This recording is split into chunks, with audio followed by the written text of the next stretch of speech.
Naging mainit nga ng usapin ang kontrobersyang ito sa mundo ng social media at pati na rin sa buong bansa. Nagkaroon ng mainit na sagutan sa loob ng mababang kapulungan matapos harap-harapang sinupalpal o sinuplak ni Congressman Rodante Marcoleta si House Speaker or Speaker of the Thieves Martin Tambaloslos Romualdez kaugnay ng kontrobersyal na impeachment proceedings.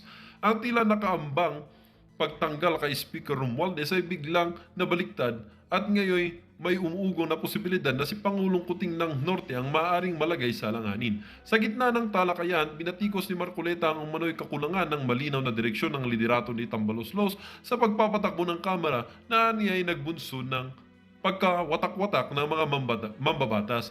Ang pag-atake ni Marcoleta ay nag-iwan ng malaking epekto sa mga kasamahang kongresista na nagbunsod ng panibagong usapin sa lehitimong pagpapatuloy ng impeachment process. Samantala, kumakalat ang mga ulat ng alegasyon laban kay Pangulong Kuting ay tila lumalakas na posibleng nag-ugat ng mga isyong pang-ekonomiya, katiwalian at umano'y pagkukulang sa pagtugon sa mga pangunahing suliranin ng bansa. Dahil dito, may mga panig na naniniwalang ang impeachment na orihinal na nakatuon kay Romualdez ay maaaring mauwi mismo o sa mismong Pangulo.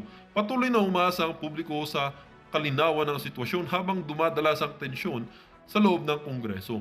Ang isyong ito ay nagdudulot ng malaking epekto hindi lamang sa pamahalaan kundi pati na rin sa tiwala ng mamamayan sa kanilang mga pinuno. Ang mga susunod na araw ay kritikal at inaabangan kung sino ang tuluyang magigiba sa kabila ng umiinit na labanan sa politika. Well, para nga sa kabuang detalye at impormasyon ay panoorin na lamang natin ang buong video at salamat na rin sa ating mga solid viewers sa walang samang pagsuporta. At syempre kung di ka pa nakasubscribe, mag-subscribe ka na para lagi kang maging updated sa ating mga bagong ina-upload na videos araw-araw at para maging aware ka na rin sa kung anong nangyayari sa ating bansa. Ito na nga mga kaibigan, ating panoorin ang buong video.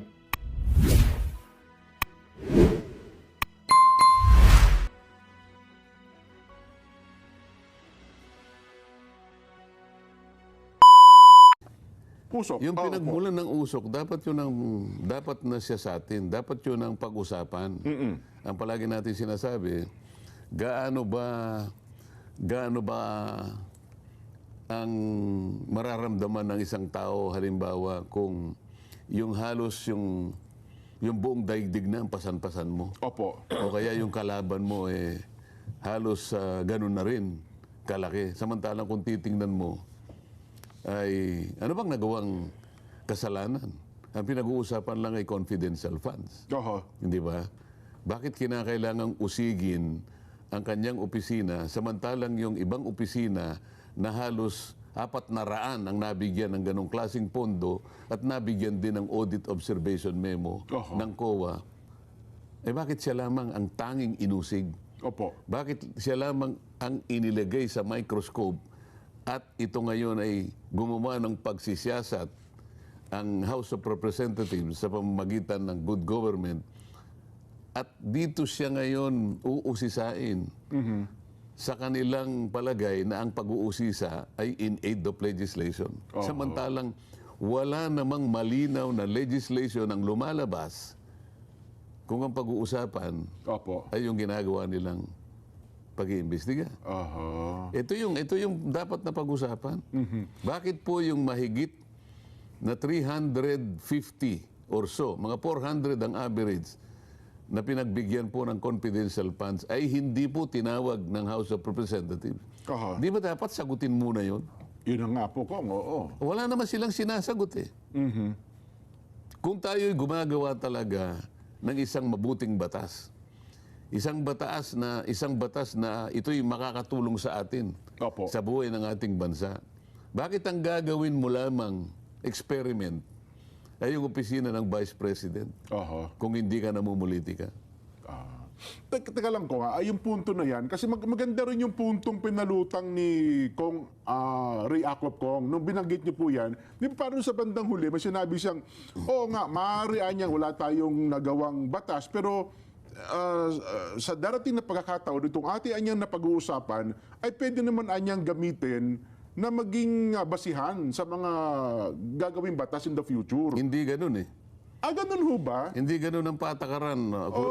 Kung isasaalang-alang natin ang mga pagdesisyon ng Korte Suprema. Opo. Kinakailangan meron ng nakabalangkas na panukala na batas.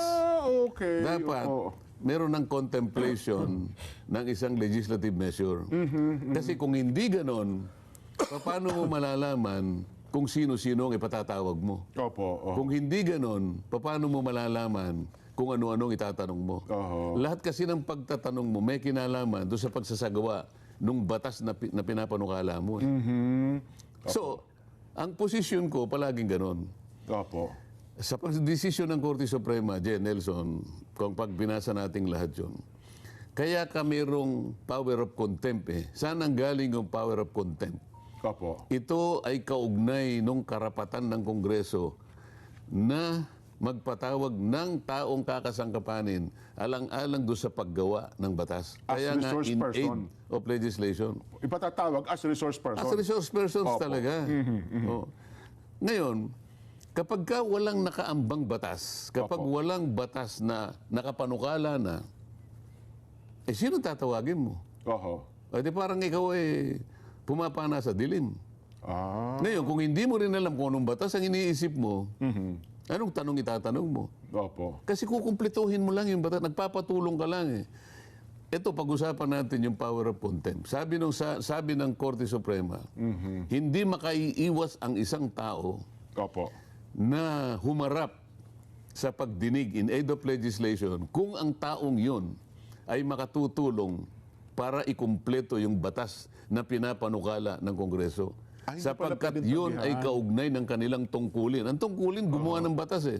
Oho. So merong pagkakataon na nahihirapan sapagkat iniisip niya, kapag nakumpleto ko ba ito, anong impact nito? Oho. Ganong taon tatamaan ito? Ilang siyang medyo ano ito? So magpapatawag siya ng taong makakatulong sa kanya Oho. para liwanagin ang consequence ng gagawin niya. Kaya pala kung may kapangyarihan din ng Kongreso, ayaw mo, tumatanggi ka, pwede ka palang pilitin na dumalo. Pwede kang pilitin, Yun pala pero yun. yung limitasyon, kasi ikaw lamang ang merong impormasyon na pwede mong ibahagi para makumpleto namin yung batas na yun. Opo. Hindi ka makaiiwas doon. Pag hindi mo binigay yung impormasyon na yun, Opo. pwede kitang ipakulong.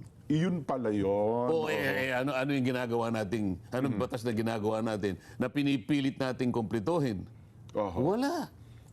At ang malungkot na Ang ginagawa nila, sila yung nag-o-audit. Oho. Isip-isipin mo naman. Ano po kanya? Nakikita niyo po yung kulay ng ballpen. Ano po bang ginamit na? Kuwan po yan felt tip. Ano? Napaka-technical pala yan. Iba. Fountain pen po eh. Oho. Tapos kulay asulan niya ito eh. Ano ba yung contemplated legislation? Tayo ba'y gagawa ng batas para ating pagtibayin kung anong klaseng ballpen ang ipipirma natin Oho. sa mga dokumentong pinipirmahan natin bilang opisyalis ng ating bansa? Sana malinaw yun, Jen. Opo. Mapipilit mo lang na may kukulong kita pag hindi mo binigay yung kasi siya lang ang makatutulong sa'yo. Oho. Kailangan yung legislation na yun. Oho. Yun ang limitasyon, Jen. Opo. Hindi yung basta ka na lang nagpatawag ka doon eh. Ang saya-saya pa nilang magpakulong eh. Kapag ka ganun ang motivation dyan, pagka ganun ang layunin, hindi ka magiging masayang magpakulong dyan eh. Opo. Kasi ang layunin mo, makagawa ka ng batas, hindi yung magpakulong ka ng kapwa mo. Yun na nga. O nakita mo naman sa social media yung isa eh. Nung naipakulong niya, sasayaw-sayaw pa siya eh. Opo. At nag-fist bump pa doon sa... O doon lang makikita mo. Mga chairman. Yun ba yung layunin mo? Oo. Yung makapagpakulong ka? Akala ko ba gumagawa tayo ng batas? O yun ang una. Oho. Pagkatapos, ini-explain nung abogada, sabi, kailangan linawin natin, ito yung pinanggalingan pinagmulan ng lahat. Opo, opo, Ito yung opo. pinanggalingan na lahat. Abogada yon. Sinasabi niya, hindi ko naman po sinasabi sa Commission on Audit na wag po kayong bigyan. Sinasabi lang po namin, Sir, pwede po bang tingnan niyo muna kasi hindi pa naman po final ang ginagawa ninyo eh. Oho. Paano po ang mangyayari nito? Sabi niya ganun. Kayo po yung nag-audit. Pagkatapos po, ang papeles ibibigay po niyo sa kanila. Sino po talagang mag-audit? Kayo po o sila? Merong prejudicial question sinasabi ko diyan. Opo. Ngayon, kagaya ng naipahayag ko kanina, doon sa college ng journalism din. Tama yung ginawa niya. Nagtatanong siya sapagkat yung audit observation memo, wala pang finality. Opo. Tungkulin nila yon. O kaya po lang ako nagtatanong, hanggang saan po ba ang bahagi nilang magtanong? Oho. Eh, ang ginawa nila, you are, sabi niya, interfering the processes of this committee. Oho. Sinasagkaan mo. Parang pinipigilan mo ang trabaho namin. Hindi mo. Hindi nila kailanman nakita na silang unang nakialam din. Oho. Silang unang nag-interfere sa process ng Commission on Audit. Oho. O, sabi ko, kailangan pag-usapan natin ito. Ayaw nila ngayong pag-usapan din. Opo. Ina-avoid nila yung issue, direkta na makipagdebate sila sa akin para malaman natin. Oho. Ang pinasasagot nila ay hindi naman abogado. Oho. O, sabi ko sa mga bata kanina, Opo. paano mo i-navigate ang integrity ngayon? Oho. Saan mo kukunin ang katwiran dito? Eh, hindi nila ipapublish sa mga dyaryo. Saan kayo mag-uumpisang kukuha ng source? So, mapipilitan kayo kung sa ibang sources, let's say social media halimbawa. Maliligaw na po. O, tapos sinasabi ninyo, walang regulasyon ang tri-media, ang press, walang regulasyon. Oho. Meron silang code of ethics. Sinusunod ba yung code of ethics? Kung meron silang code of ethics, bakit hindi yung totoong nangyari ang isulat nila? Oho. Para sa kaalaman ng publiko. Nasaan na yung ethics nila? O yan po ang kailangan pong inabigate ninyong mabuti. Kasi alam niyo naman ko, ang media, makapangyarihan din. Fourth state tayo, Nelson, no? Kaya lumilitaw na napaka-importante ng media. platapormang ito. Hindi ba? Kung saga ng mamamayan. Fourth estate kayo eh. Opo, sa ikaliliwanag ng maraming issue sana ko. Alam mo ba kung bakit kayo tinawag na fourth estate? Ano bang nakasaysayan yan ko? Bakit naging fourth estate nga ang media? O ikaw na ang magpaliwanag Si mo. Nelson, professor ito si Nelson. Dati kasi tatlo na yung estate dyan. Oo, tatlo estate. Nadagdagan ng isa. Simple pala ba? Medyo pala limin yung anak ko, Tikong. Hindi kasi Babago. yan, Kaya pala ayaw kang imbitahin doon. haligi na lipunan yan. Apat eh. Oo. Ganito kasi niyan. Hindi ba yung ang ating pamahalaan ay nababahagi sa tatlo? Opo. O, di ba? Executive, Opo, legislative, at saka judiciary. judiciary. Opo. Dahil nga sa kahalagahan ng media sa governance, sila yung nakatingin eh. Sila yung kung bakit bumabalanse, di ba? Oho. Parang inihanay ang media sa tatlong bahagi ng pamahalaan. Kaya tinawag ikayong pang-apat. Yes. Kaya tinawag kayong fourth estate. Sa mga tweet, napaka-importante ng role na gagalawan ng media. Totoo naman eh. Para sa isang media na aktibo, sa isang media na tapat, sa isang media na naiintindihan niya ang kanyang katungkulan, para sa ganoon ay mabantayan ang governance ng ating bansa. Sapagkat talagang kayo ang nakakakita at kayong mag-uulat. At nakakapagbigay kayo ng balanse rin. Na-check ninyo yung, kung minsan pati yung mga katiwalian sa pamahalaan, na-check sapagkat nahayag sa mata ng tao. Napaka-importante ng gawain na yun. Ngayon, kapag ka yung role na yun ay nakulapulan na ng iba, sa mga tweet, yung pag na-navigate mo ng integridad, magkakaroon na rin ng problema. Paano ngayon? Masasalaula ngayon yung narrative na tinutuntun ng publiko. Kapag ka ang publiko ay hindi na-informahan at siya ay nalinlang, Opo, na-navigate ng interest ng iba. ay ang Napalig sa interest ng iba. dito mo ipaling kanya. Yun, nako. Dito kanya-kanya yung paglakad mo rito kanya, hindi ka kanya mahihirapan katulad ni Jensi Marjal. Dito kanya ay, Nako. dito kanya kailanman ay hindi mo mararanasan ang pagtitiis ng isang Nelson Lubao. Ayun.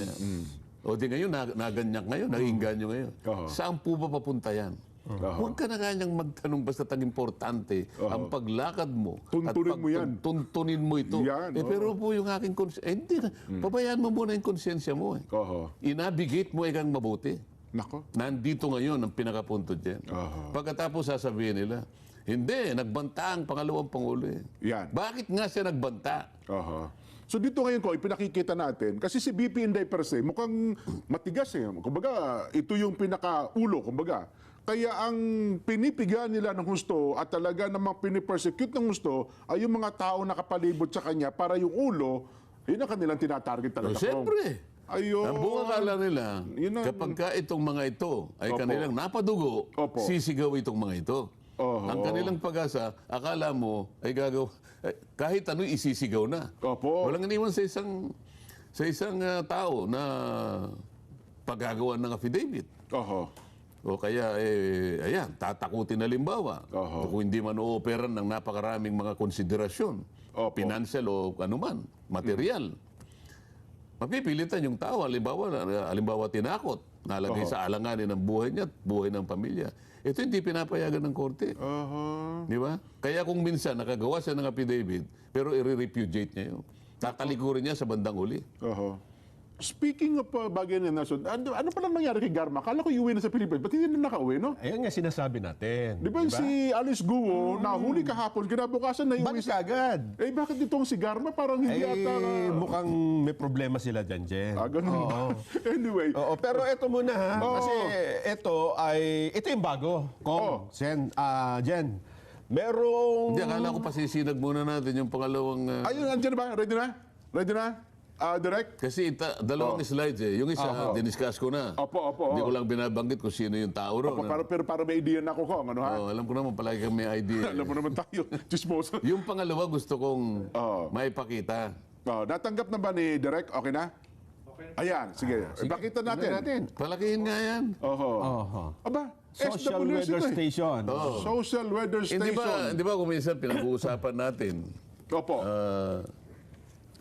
sapagkat ito'y ginagamit para tantyahin sino ba yung gusto nyong iboto, ganyan-ganyan. Opo. Tingnan mo yan, ano yun, third quarter 2024, Social Weather Station. October 1. Ang date niya, October 1, 2024. Yes. Opo. Ano yung note? Basahin mo yung nakalagay na note. Note to interviewer. Oh. Allow... R. Yung R, yan ang respondent. Yan ang mga sample. Oh. Allow respondents to read all names names first in list. So, yung mga pangalan na yan, yan ang kinukonsider, yan ang tatanungin nila.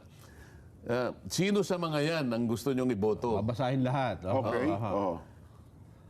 Kailangan ba, ano ang mapapansin nyo dyan sa listahan na yan? Wala kayo sa lista. Ayan, nakita mo na. Oo, Pero merong Oh. Floranda Mori. Kilala mo si Floranda Mori? Ay, hindi nga eh. Oh. Merong Adonis Jerome.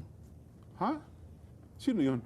Yan Ayan nga. Oh, meron sinabi pa. natin noon kung nawala kayo sa listahan. Oo.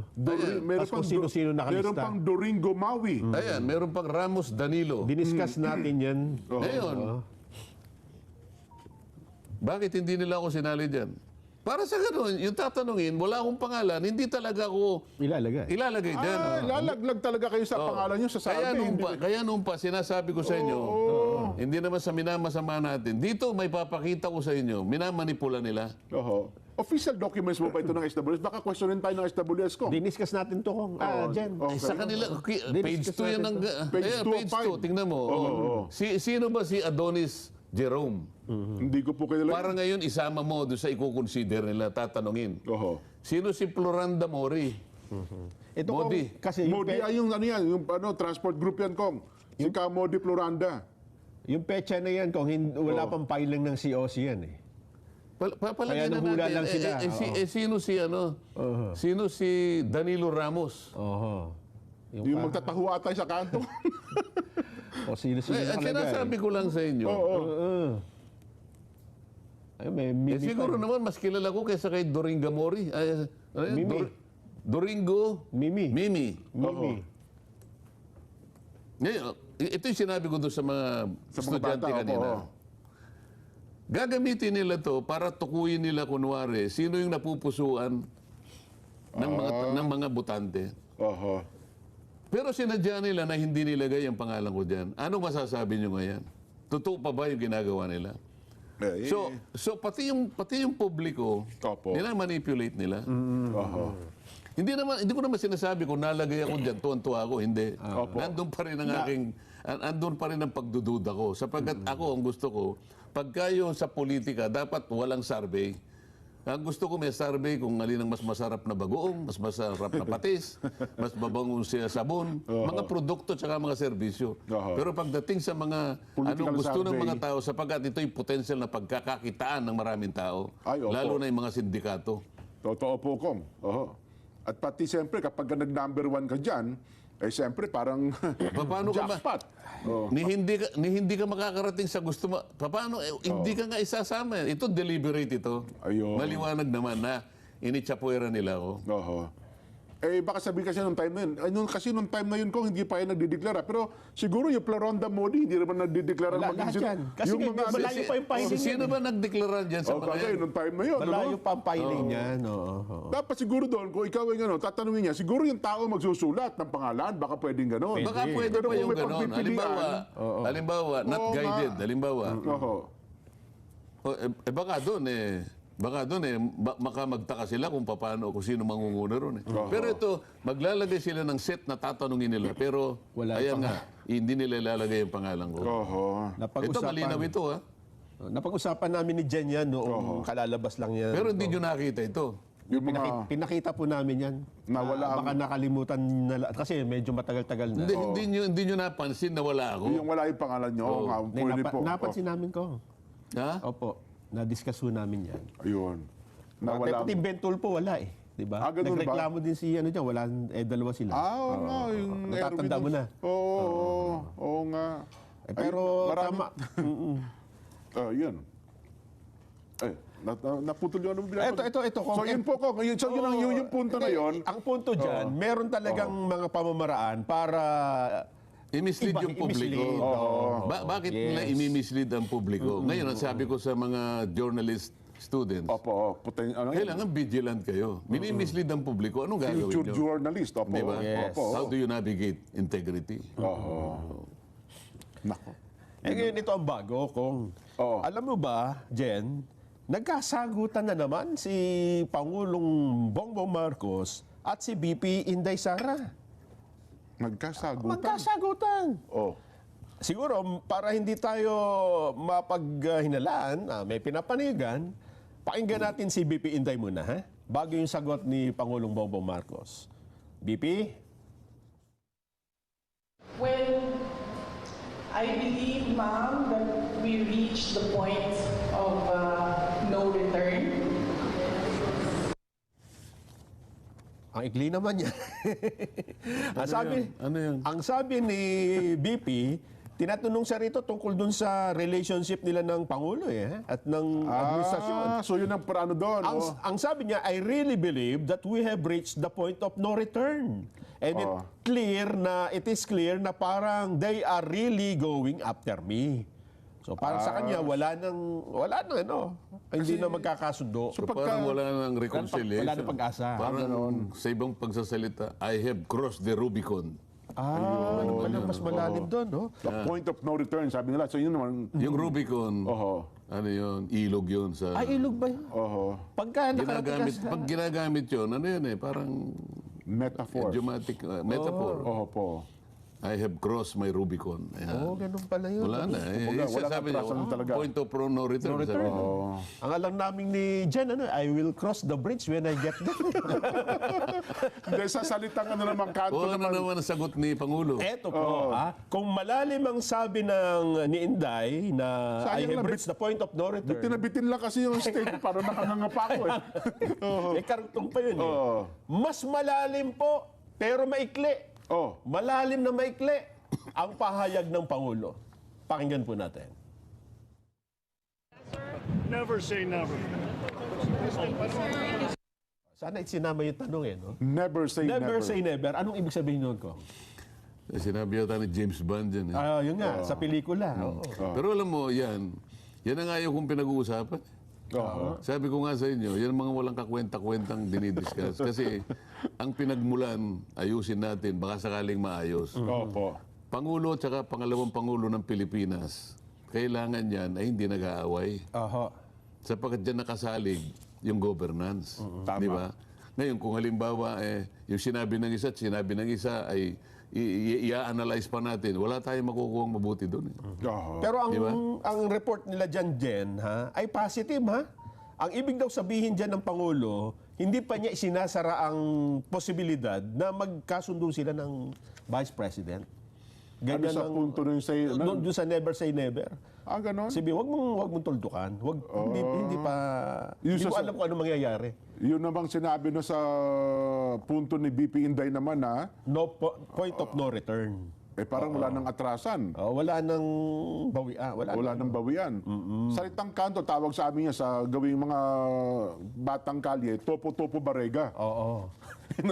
pero palagay ko kung kaya nabanggit yan ng Pangulo, dahil may nauna na siyang pahayag eh. Hindi ko naman narinig na yung kanya sinabing never say never, ay referensya doon sa sinabi. Kaya mahirap yun eh. Ay, kaya Mali mo may tinanong na iba. Opo. Yun nga po yung tanong. Kaya diba? sabi ko dapat isinama yung tanong dun sa SOT. Kasi Yun ang mahirap. Hindi tayo pwedeng mag-speculate. Hindi ko alam na yung never say never ay sagot niya Tumutukoy. direkta doon sa sinabi ng Vice President. Kaya Follow-up question na yun medyo ako hindi ko dinidiscuss pag gano'n. Pero yun yung tanong eh. Kaya lang hindi nga na... Masyadong kortong-korto kung eka nga. Pero kaya ko siya naintindihan dahil may nauna na akong napahayag ang Pangulo, ito ay tungkol sa impeachment. Ito pala, Jen, may shot din eh, ha? Yung reaction niya na sinasabing wag na ituloy yung impeachment. Oo, tingnan natin. Sige Pakinggan nga. natin ko. Yeah, medyo mahaba-haba ito. Well, well, it was actually private communication, but nalik na, yes. Because that's really my opinion. This is not important. This does not make any difference to even one single Filipino life. So why waste time on this? What will happen to if somebody files an impeachment? It will tie down the House. It will tie down the Senate. It will just take up all the time. And for what? For nothing. For nothing. None of this will help improve a single Filipino life. As far as I'm concerned, it's a storm in a teacup. Ayun. Ay, malalalim yun. Ano ba yung storm in a teacup? Walang kabagay-bagay. Walang kakwenta-kwenta, parang gano'n ibig sabihin. Ang sinasabi niya kasi yung paghahain ng impeachment, walang halagaan niya yan. Tama nga naman, ano? Walang may tutulong. Kasi kahapon ko, may Sana makinig yung House of Representatives. Oo. Ako matagal ko nang in-expect na sana kahit na sa ganyang pamamaraan ay magsasalita ang Pangulo. Oo. Gusto kong pasalamatan ng Pangulo at nagsalita siya dyan. Ayun. Kasi alam mo naman, ang executive walang pakialam sa legislative. Yeah. At ganun din, hindi pinakikialaman. Ngunit nagpahayag siya ng opinion. Ang ibig niya sabihin, hindi ko kaya pinakikialaman. Ito, opinion ko lang. Pero para sa akin, it's tempest in the teapot. Ibig sabihin, wala kang kakwenta-kwenta yung pinag-uusapan niyo dyan. Ganun ang translation nun dyan. Nag-leak ito kahapon ko na text daw sa isang mababatas eh. Parang ini-instruction niya, hindi pa lang instruction, kundi parang tinext po niya sa isang opisyal ng Kongreso, Yun po ata ang sinabi. Sana makinig sila. Bagamat sinabi niya, ito, opinion ko lang ha. Pangulo ng Republika ang nagsabi, kahit opinion yan. At ano pala sa likod si Sentol eh. Oo. Kaya pala hindi natin Parang event ata yan eh. Meron silang event na dinaluhan at doon ay nagpa-ambush interview si Pangulong Bongbong Nason. mukhang maganda naman. Nagiging papunta tayo Siguro kasi narinig siguro nila yung ating Vox Populi Ano nga ang gagawin mo? Halimbawa, siguro naisip nila, kasi sabi nila, hindi, mamadaliin natin ito. Pag minadali mo yan, 1/3 ang pipirma, dire-diretso sa Senado. Yes. Opo. Kapag hindi 1/3, pag-uusapan sa Justice Committee. Ilang linggo, ilang buwan ang bakbakan yan. Opo. Papayag pa kaya, baka wala namang quorum yan dahil mangangampanya na yung mga miyembro ng Senado. January, totoo po. Paano? Sino? Mangangampanya yung di ba? Totoo po. So, saan pupunta yan? Siguro, sabi ng Pangulo, yan. Wala niyang kakwenta. Kumbaga, ang ating na-focus ngayon, meron pang dagdag na sabi ng Pangulo na masisira ang ating yung ating direksyon kapag inuna pa natin yung impeachment. Totoo kong kahapon nakatutok na si Vic doon sa tanggapan ng Secretary General ng Kamara para abangan. Kasi sinabi, maaga pa lamang, may maghahain na po ng impeachment. Pero dumating ang hating gabi, wala po nag-file, wala po naghain ng impeachment. Gutom na gutom yung mga reporter doon. Siguro may nakaamba siguro doon. Akala na naman. Alam mo naman kasi yung mga reporter, yung aksyon ng kanilang gustong... Samantalang ako naman, ayoko yung aksyon. Ang gusto ko, ano yung consequence niya sa tao? Anong consequence sa bansa natin? Ano, gulo na naman? Pero yung reporter, ayaw niyang mag-navigate eh. Dito lang ako, sabi niya. Hindi ko kasi... Dapat, sabi ko nga kanina sa mga bata, kailangan you write truthfully. But you have to do this with vigilance. Oho. Di ba? Huwag kayong pag ganun-ganon. Opo. Hindi kasi, kaya naman nandun yung mga report. Ako yung opinion, bagamat sinabi ni Pangulo, ang opinion ko, sabi niya, Opo. walang ibubungang mabuti to sa isang buhay ng isang Pilipino. Ayun nga. Magpapasalamat ako na nagsalita siya ng gano'n kahit sinabi niyang opinion. Tama. Tama naman yun kasi hindi niya madidirect ang House of Representatives. Opo. Hindi niya kami pwedeng Hindi utusan. pwedeng manduhan. Ito po. Lalagpas na siya doon. But the President is completely in a position to air his opinion. Opo. Lalo na kung nakikita niya na, teka muna, ang imbestigan nyo na lang kung saan napunta yung pera ng mga flood control. Mabuti nga, hindi pa niya sinabi yun eh. Inaasahan ko nga, sabihin niya yun eh. Ganun ba? Oh. Kayong mga Quadcom, Oho. ba't hindi nyo unahin kung saan napunta yung mga pera na ginamit nyo sa flood control? Pwede niyo sabihin yun. Pwede naman sana. Oo. Sa opinion ko, kanya halimbawa, Oho. ah, Masigit with na mahalagaan niya ito. all- with all due respect, sa opinion ko, sapagkat mahigit na 300 billion ang ginastos natin dito, bigla lang tayong sinalpok ng isang tropical storm.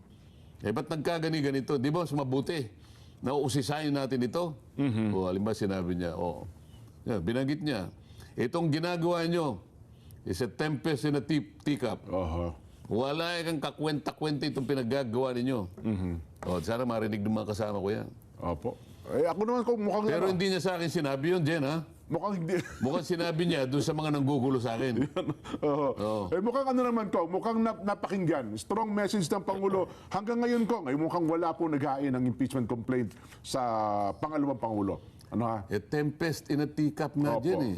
Pag hindi nila naintindihan yon, problema na nila yon. Ayan. Baka maghanap ng teacup. No? Maraming minsan sa kasama niyo kung hindi rin nakakaintindi, no? Ay, nako. Pero anyway, Kong, yung punto na nga, kasi ngayon na nag-iimbestiga na ang NBI, di ba, nagsimulan na, ang problema nga lamang po, hindi nakapunta ang pangalawang Pangulo kanina para magpaliwanag at humingi by December 11 yata. Ano naman ang direksyon nila? Bakit nila aasuntuhin ang Vice President din?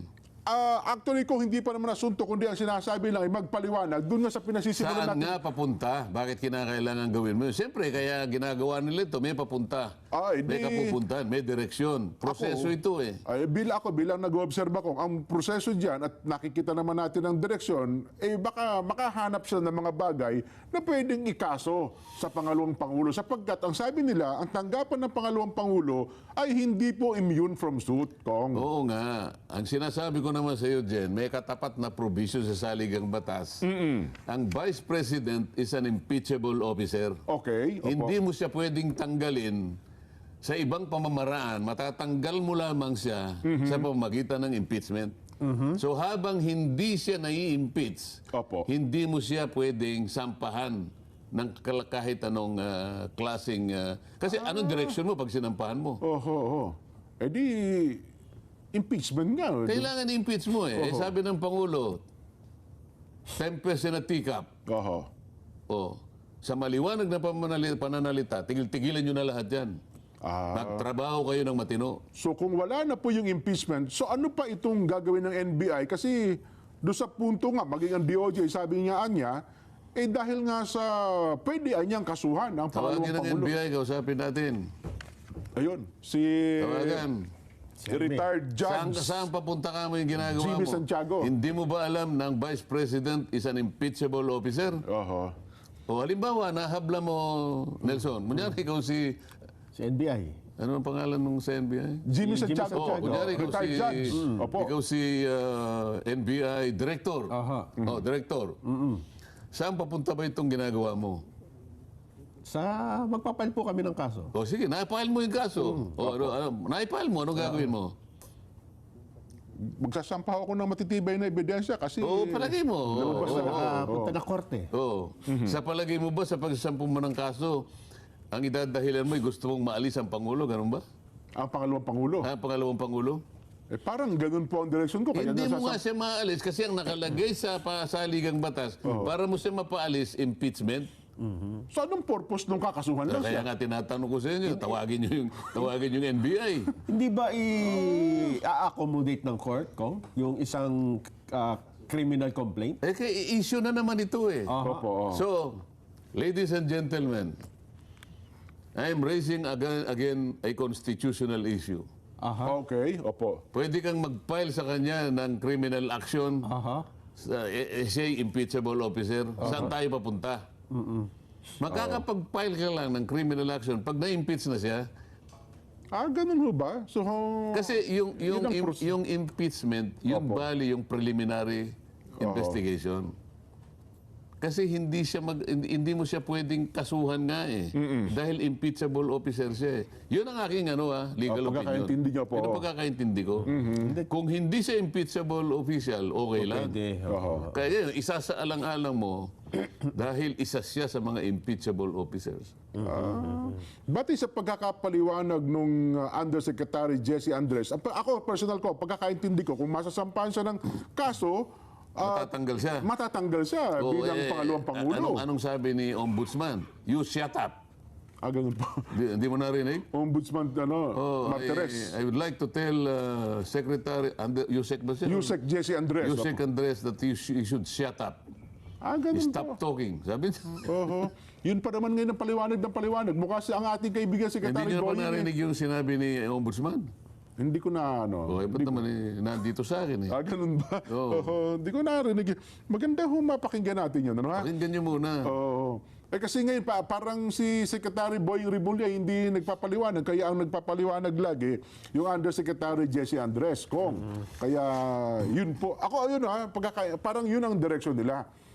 Sabi ng Ombudsman, merong kaming karapatan na kami ang mag-take over ng pag-iimbestiga kung gusto namin.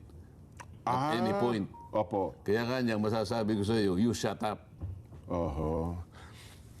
Ay, nako. Anyway, Kong, balikan natin yung maganda yung punto, no? Nang pinagbulan ng lahat ng ito, kaya naibulalas, di ba, Nelson, ni pangalawang Pangulo Inday Sara, yung mga maanghang na pananalita na kaya niya nasabi yung, pag ako napatay, sabi niya, don't worry ma'am, para may ganun nga, di ba? Don't worry ma'am, pag ako napatay, ay may kinausap na ako para patayin din ang Pangulo, ang Lisa, tsaka si Speaker Martin.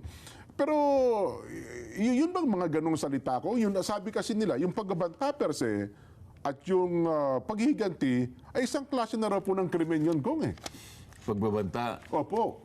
nagbanta siya Nagbanta daw po ang pangalawang Pangulo. pag siya'y napatay. Opo. Paano mo naman halimbawa i-execute yung halimbawa lang ito. Sige, pag ako'y napatay, papapatay din kita. Mga ganun po. Paano mo malalaman na may execute, patay na nga eh. Sino yung mag-execute? Patay na nga eh. Kasi ang punto nila, Kong, ibuhay pa lang niya, binili na yung assassin eh. Oo nga, yung pero, papatay tao. pero maliwanag na may kondisyon talaga eh. May kondisyon talaga. Sinabi niya, pero sa akin, alam mo, hindi seryosong banta yun eh. Sabi ko nga sa iyo, emotional outburst dahil sa nangyari sa kanya. Wala na siyang, isipin ko magsalita, Mr. Chair. Opo. Wala na po kaming kakampi rito eh. Ayun na nga, talagang... Tapos inuusig lahat ang kanyang mga staff. Lahat ng staff niya. Para bang kinakailangan paduguin lahat yan. Sa mo sa gusto, magsasalita yan. Ituturo yan. Parang gano'n eh. Kaya nga, di ba yung Acosta, sinugod sa ospital ko kasi pinipigyan ng pinasasagot na kung ano-ano. Oo, pinasasagot kahit na hypothetical question na kahit na hindi tama, tinatanong na. Sino hindi maririndi doon? Parang ang gusto kasi nilang marinig doon sa mga pinagtatanong nila, ipagkanulo ng mga taong iyon ang pangalawang Pangulo. Ganun nga yung gustong mangyari. Ay isip-isipin mo, dadalin sa correctional, women's correctional. Opo. Yun lang, nung marinig niya yun, siyempre, paano mong ihahalo sa mga convict naman yung isang... yun lahat ay gagawin. At all cost. Para lang mapadugo nila. Yun ang nararamdaman sa aking palagay ng Vice President yan. Ayun. Kaya naibulalas niya yung Sana mga ganang hindi pahayag. ganon ang sinasabi ko. Kung talagang malinis ang layunin na gumawa lang tayo ng batas, bakit kailangan umantong tayo doon? Tawagin mo lahat yung mga ahensya, sinasabi ko sa'yo. Yun, magliliwanag ngayon, wala tayong kinikilingan. Ang pinagsimulan nito kiling na kiling ka dito Isa lang ang tinawag mo. Naipapaliwanag ba yun? Hindi na ipapaliwanag Nagkikibit balikat. Bakit hindi nyo po tinawag yung 400 agencies na sila na po'y naka-receive din ng audit observation memo? Bakit hindi po nyo pinatawag? May sumagot ba? Wala. Sumasagot si Paduano. Opo. Oh, Nakabibing. Wala akong may komento. tumahimik ka. Opo, opo. Yun nga yun Yun ang hanapan mo ng sagot. Oho. At may kabaligtaran pa dyan, Kong. Doon nang gagaling Oo. yung binitawang pananalita ng Vice President. Halatang halata nga Nako. O pagkatapos, doon ngayon sila babase. Sapagkat wala nga silang maisagot, so yung tutuntunin yung sinabi ng Vice Opo. President. Huwag muna yung sinabi niya. Ang pag-usapan natin, bakit nasabi niya yun? Doon muna tayo. Mahalaga ba yun, Kong? Mahalaga yun. Sa Para lang ma-qualify mo, ba't napilitan niyang sabihin yun? Doon lilitaw. Doon lilitaw. Dahil wala na siyang masabi. Kaya kahit ano sasabihin niya. Kahit ba sa Not necessarily nananakot siya. Ayun. Not necessarily papatay siya. Oho. Di ba? Kahit ba sa mga pagdinig ko sa mga korte, sabihin, nakagawa ka ng krimen, tatanungin ba, paano ba, ba't mo ba nagawa yung krimen? Yung Circumstances. Talagang doon ay sinusuyod talaga. Kaya nga ganun ba yan? yung judge talagang nakikinig mabuti. Nakikita mo yung dalawang nagpapaligsahan, Opo. nakikinig siyang mabuti. Yung Meron depensa siyang at saka yung minutan yan. prosecution. Kaya naka-record yan. Babasahin niya lahat yan, kaya may transcript. Aaralin niya yan. Hindi ganun kasimple yan. Kaya pala may mga kaso, ako kanover ako na ito, pandagdag, ito maunawa ng ating mga kabayan. Sabi nila, caught in the act, in flagrante delicto. Yung suspect, kitang-kita na talaga. Pero later on, nung matapos sa pagdinig, ay pinatawad ng hukom, pinawalang sala. Sapagkat ang sabi ng hukom na kaya niya yung nagawa ay dahil sa mayroong mga naunang pangyayari, kaya niya nagawa yung krimen na yun. Merong mga May mga ganun exempting pala. circumstances. Ayun. Merong mitigating circumstances. Palilitawin lahat yan. Ayun pala. So, halimbawa, tiningnan niya sa salamin ng mitigating circumstance. Opo. Lalong-lalo na sa salamin ng accepting circumstance. Opo. Nakita mo yung batas natin, Republic Act 9269 yata. Oo. Isip-isipin mo, yung battered wife syndrome, Opo. may karapatang patayin niya yung asawa niya Anong lalaki ko? Pagka may... yung babae. Yung babae. Kung, housewife. Battered wife syndrome. So sobrang pagbubugbog sa babae, napatay niya yung mister niya. Oo, nakalagay doon. Ganun ho. Isip- Walang isip- kasalanan po yung babae. Walang kasalanan ng babae. Dahil bugbog. Alam mo kung ano ipapataw na... Parusa. Alam mo ipapataw na parusa? Yung ipapataw na parusa ay akma pa sa kanyang kaligtasan. Sa babae. Oo. Nakagawa ng krimen, nakagawa ng pagpatay sa kanyang mister. Oh, Ganun po. Oo. bibigyan siya ng isang hatol na okay. Hindi ka pupunta sa merong radius Opo. hindi ka pwedeng pumunta sa ganitong lugar. Kasi halimbawa yung lugar na yun, punong-puno ng kamag-anak ng asawa niya. Baka Baka sa pagigantihan. Opo. Oho. So may protection pa Oo, pala. ayun, pinatay niya. Pero lilitaw ngayon dahil wala na siya sa hustong isip. Halimbawa, Opo, oo. hindi na siya makatagal doon sa kanyang nararamdaman na sakit na pinaghalo-halo ng lahat ng kung ano-ano. Dahil sa kagagawa ng asawa niya. Napatay niya sa aktong. Ayun, oho. O, Pinapawalang sala pa meron pala. pang ano yun na may oras pang pagitan Binigyan pa rin ng katwiran ng korte. Ito, nasabi niya lang. Oo. Sinasabi ko sa iyo, gaano ang kayang dalhin ng isang tao sa kanyang dibdib. Kung pag-uusapan ay yung barrage ng persecution. Totoo kong. Gaano karami? Yan.